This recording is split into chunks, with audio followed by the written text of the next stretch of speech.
അതിനു വേണ്ടിയിട്ട് പുരുഷനെ ഒരുമാതിരി താറടിച്ച് കാണിക്കുന്ന പരിപാടികളാണ് ഇവിടെ നടന്നുകൊണ്ടിരിക്കുന്നത്. ഇതേ സംഭവം തന്നെയാണ് നമ്മൾ വേടൻ്റെ വിഷയത്തിലും കണ്ടിരുന്നത്. വേടനെ അടിച്ചമർത്താൻ വേണ്ടിയിട്ട് കണ്ടുപിടിച്ചൊരു മാർഗം അത് പുലിപ്പല്ല് കഞ്ചാവ് എന്നുള്ളതിൽ നിൽക്കാതെ പണ്ടത്തെ മീറ്റു ആരോപണങ്ങൾ കൂടി കുത്തിപ്പൊക്കിക്കൊണ്ട് വന്നു. പിന്നീട് വേടൻ്റെ ഫ്ലാറ്റിലെ പച്ചക്കറി അരിയാനുള്ള കത്തി കൂടി കൊണ്ടുവന്നപ്പോൾ അത് ആയുധ ശേഖരമായിട്ട് മാറി. ഈ ആയുധ ശേഖരമെല്ലാം എങ്ങും എത്തുന്നില്ലെന്ന് മനസ്സിലായപ്പോൾ ഇവർ കണ്ടെത്തിയ അടുത്ത മാർഗ്ഗമാണ് വജ്രായുധം എന്ന് പറയുന്ന സ്ത്രീകളെ കൊണ്ടുവരിക. ആ സ്ത്രീകളെ കൊണ്ടുവന്നപ്പോൾ എന്താണ് അവിടെ ഒരു മാറ്റം വന്നത്?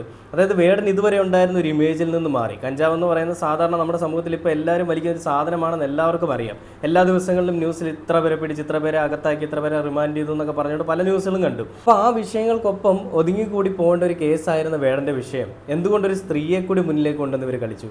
ഒരു ജാമ്യ ഹർജി പരിഗണിക്കുന്ന ദിവസം വീണ്ടും 2 ഇരകളെ കൂടി എന്തുകൊണ്ട് രംഗത്തേക്ക് കൊണ്ടുവന്നു? പിന്നീട് വീണ്ടും അടുത്ത ദിവസം 27-ാം തീയതി അല്ലെങ്കിൽ 26-ാം തീയതി ഈ ജാമ്യ ഹർജി പരിഗണിക്കുന്ന ദിവസം ഈ ഫൈനലായിട്ടുള്ള ഒരു ഹിയറിംഗ് ഉണ്ടാകുന്ന ദിവസം